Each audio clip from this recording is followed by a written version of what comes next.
tal? Les habla Jorge Gestoso desde Ciudad de México. Bienvenidos a otro programa especial de esta serie México Decide, rumbo a las elecciones presidenciales de este domingo 1 de julio.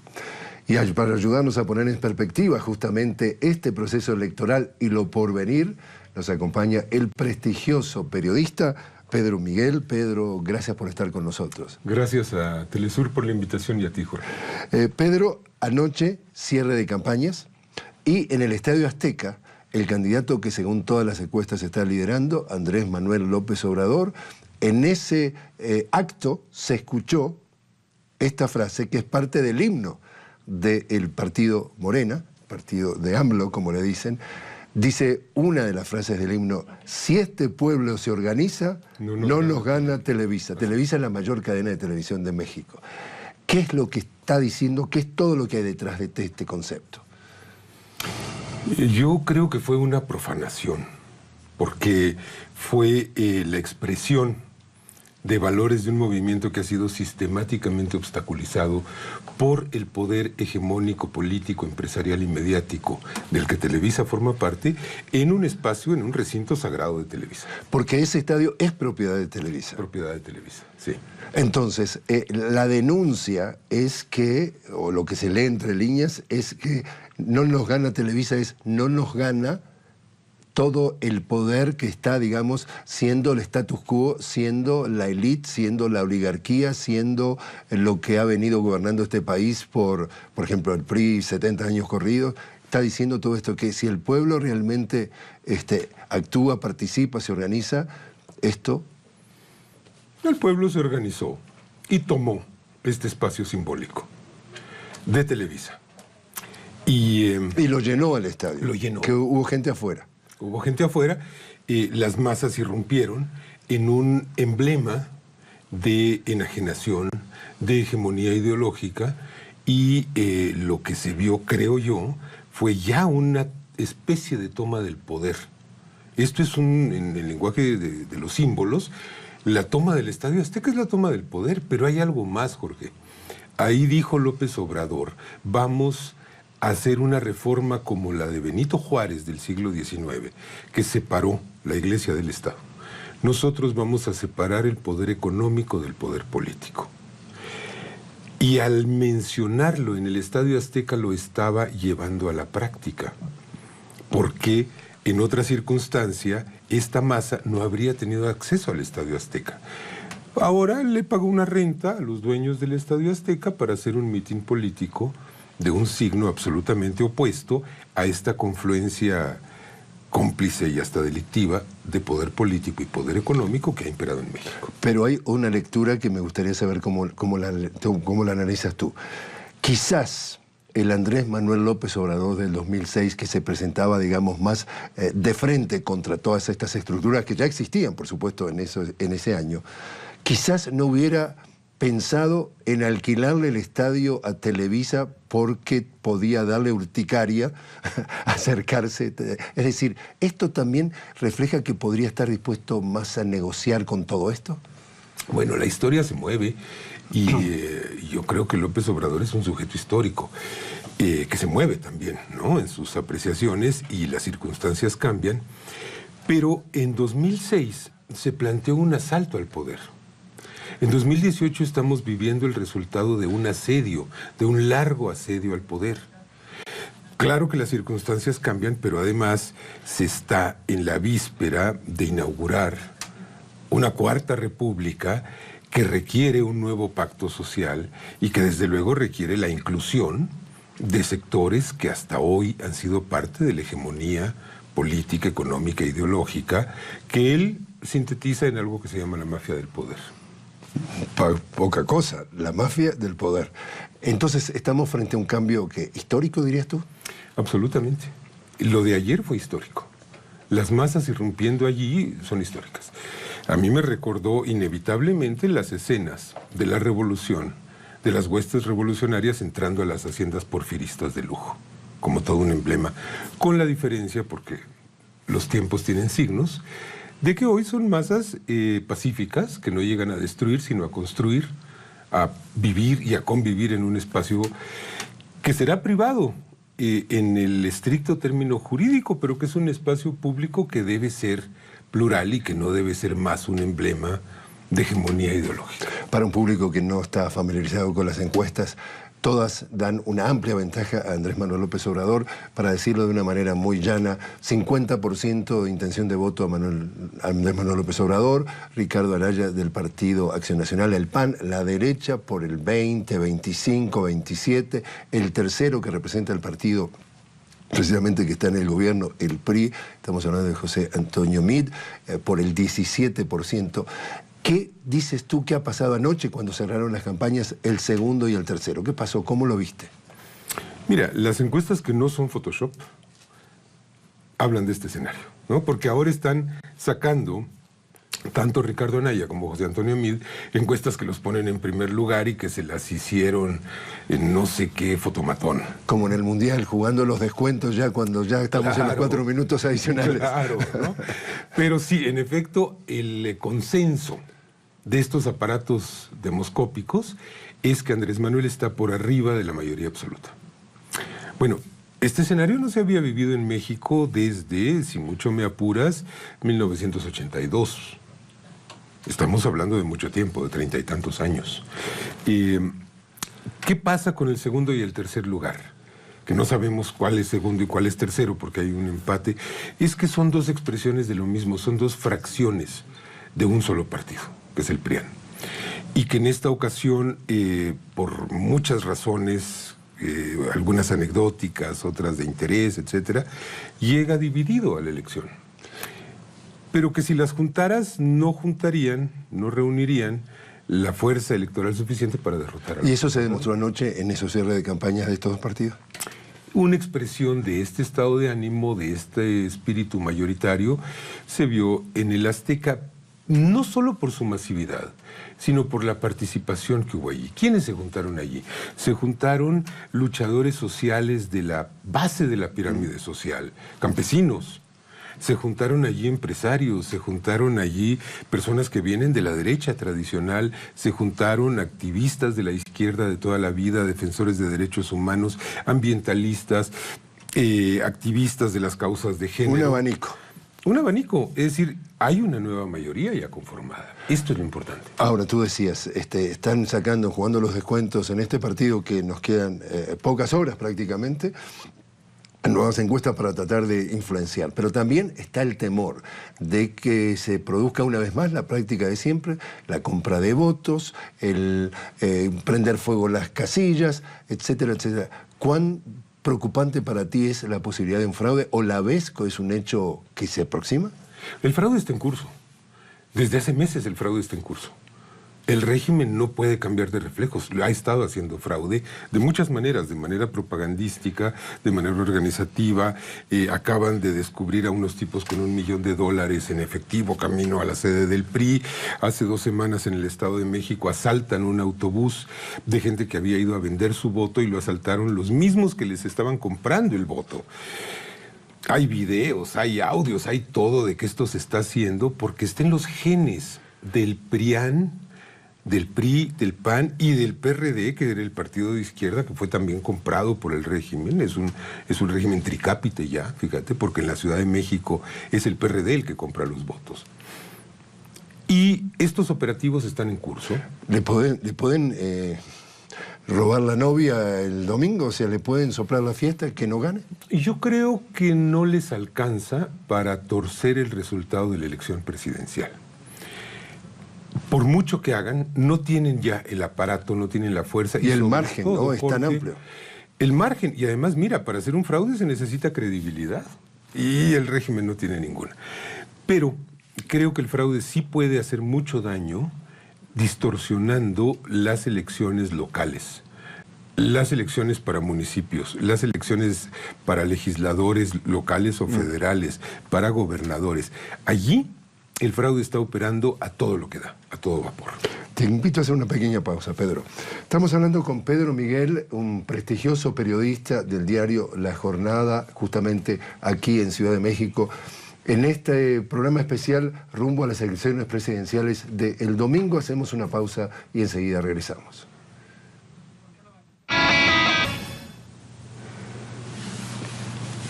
Continuamos hablando desde nuestros estudios en Ciudad de México con Pedro Miguel, un prestigioso periodista del diario La Jornada, ayudándonos a poner en perspectiva el panorama electoral rumbo a los comicios presidenciales de este domingo 1 de julio. Pedro, la organización CIPER, que es el Centro de Investigación en Economía y Política de Washington, Mike Weisbrot es el presidente, escribió y dice textualmente: México ha sido un fracaso económico en las últimas 4 décadas, el salario real está por debajo de lo que fue en 1980, la pobreza está peor que hace un cuarto de siglo. ¿Cuánto todo esto termina de influir a que la gran mayoría decida apostar por el cambio? Desde luego es un factor decisivo. La pobreza, el hambre, la desigualdad, la violencia resultante de estos factores son elementos que impulsan a la gente a esto que no va a ser una elección, Jorge, va a ser una sublevación en contra de este régimen. Precisamente cuando llega en el sexenio, aquí los periodos presidenciales son de 6 años para el público, recordarles eso, llega Enrique Peña Nieto y pretende vender que es la nueva era, que es el nuevo PRI. ¿Cómo se ha desinflado esa popularidad de Enrique Peña Nieto, si alguna vez la tuvo, en los niveles, para haber llegado a niveles bajísimos, históricos, y el PRI hay señales de que tiene serias fracturas internas? Bueno, es que Peña Nieto nunca tuvo esa popularidad legítima. ¿La compró? ¿La compró a? Se la compró a Televisa. A Televisa, claro. Es decir, mira, en los cables de Wikileaks revelados cuando Peña Nieto era gobernador del Estado de México, los diplomáticos de Estados Unidos ya contaban que Peña Nieto compraba encuestas favorables.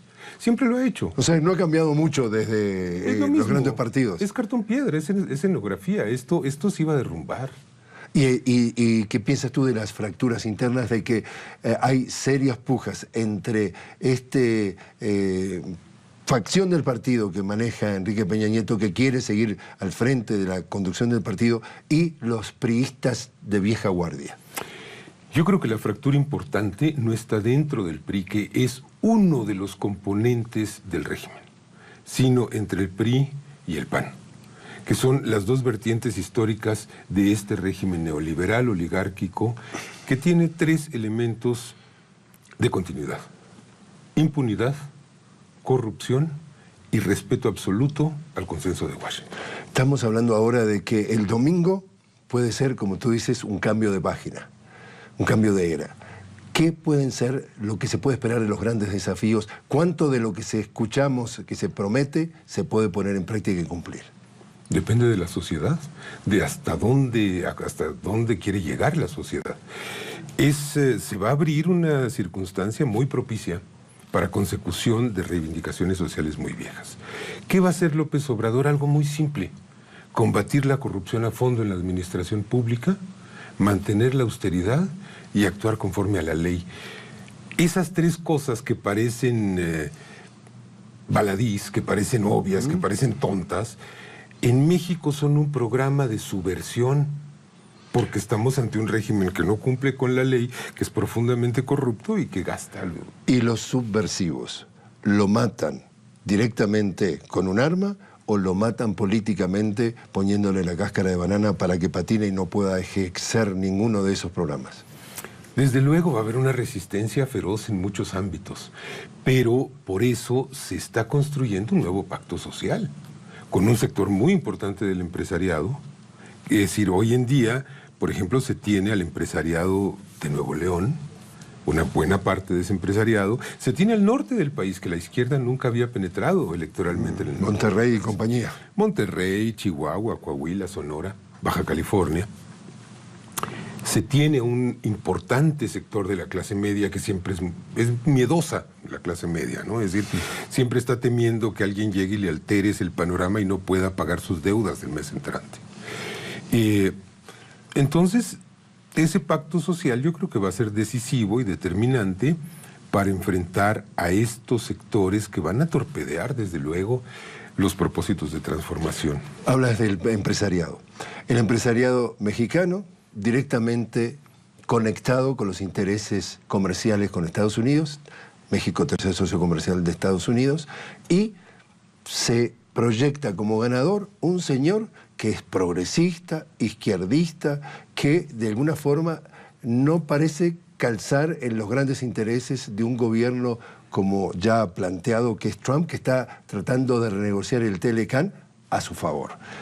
¿Cómo podría ser la relación entre un ganador, Andrés Manuel López Obrador, y el gobierno de Estados Unidos presidido por Trump? Pero primero me preguntas por el empresariado. Y yo te diría, habría que hacer una pequeña precisión. Este empresariado mexicano, para quienes no son de México, es corporativo, es decir, está dominado por una pequeña cúpula de 12, 20 personas, magnates, y el resto de los empresarios no necesariamente están de acuerdo con esos lineamientos. Entonces hay medianos, pequeños empresarios, grandes empresarios que están con López Obrador y que están con las propuestas de López Obrador de renegociar el Tratado de Libre Comercio y de llevar una nueva relación con Estados Unidos. Esto es importante. ¿Y la relación con Estados Unidos cómo la ves?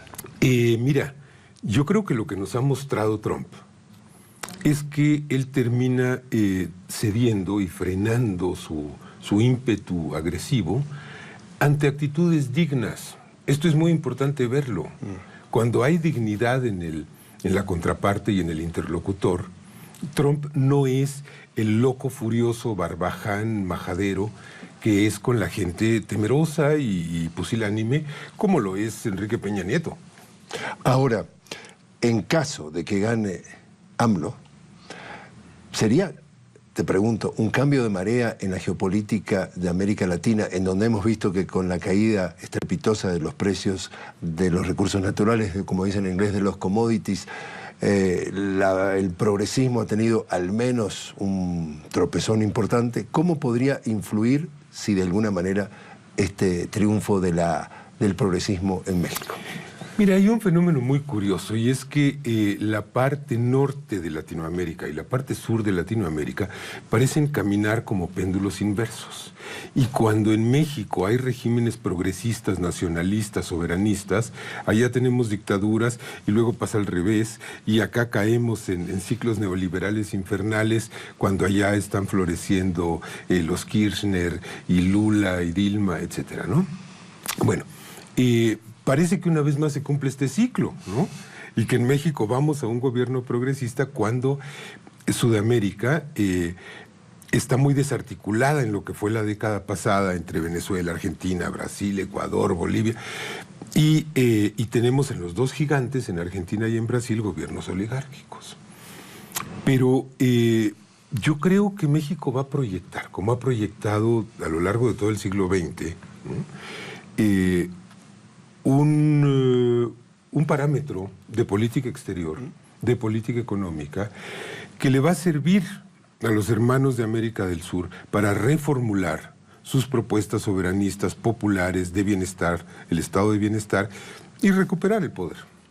¿Y cómo ves tú, ya como un historiador, esta elección, a diferencia de las elecciones anteriores que tú has cubierto y que tú has seguido?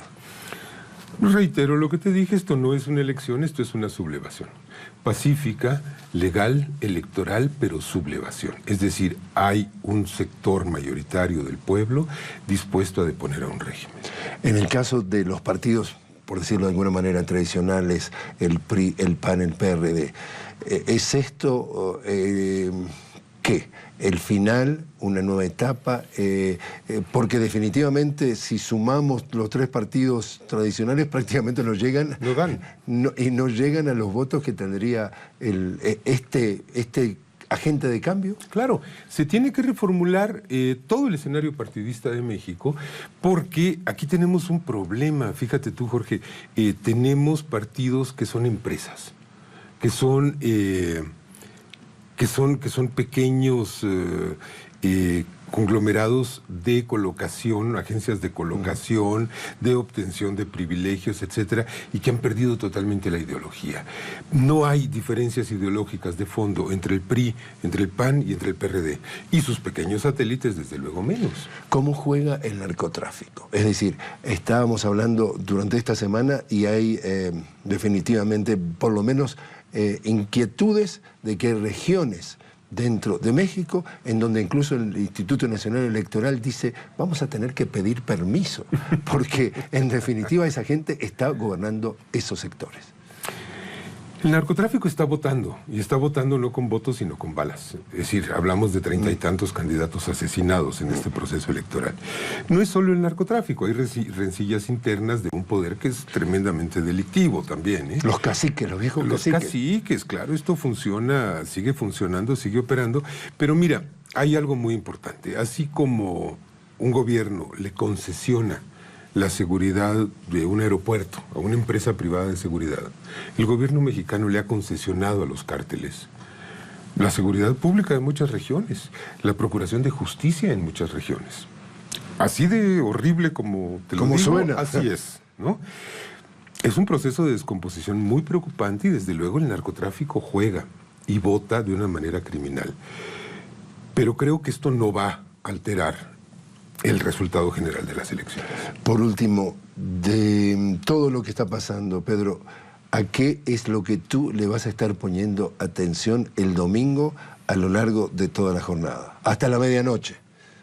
Preponderantemente a los procesos electorales locales, municipales, legislativos, allí en donde sí está operando el fraude y en donde el fraude sí puede ser decisivo para adulterar la voluntad de los ciudadanos. ¿Te preocupa que los resultados a nivel presidencial no se sepan la misma noche? No mucho, estoy resignado a ello. Creo que la sociedad se ha resignado. Lo han hecho tan mal las autoridades electorales que es muy complicado el conteo. Son 6 o 5 o 6 elecciones simultáneas. Hay que contar votos. Han aceptado que puedas poner el nombre del candidato a lo largo de toda la boleta y eso es un voto válido que se va a prestar a interpretaciones. Lo han hecho pésimo, pero estamos resignados, no hay problema. Última. ¿Quién gana? Andrés Manuel López Obrador va a ganar. Pedro Miguel, muchísimas gracias por estar con nosotros. Jorge, es un gusto. Estábamos hablando con el prestigioso periodista Pedro Miguel del diario La Jornada, ayudándonos a poner en perspectiva justamente el panorama electoral rumbo a las elecciones presidenciales de este domingo 1 de julio en México. Gracias por habernos acompañado. Regresamos a las 8:15 de la noche, hora de México, con más perspectiva de esta cobertura especial. Los esperamos.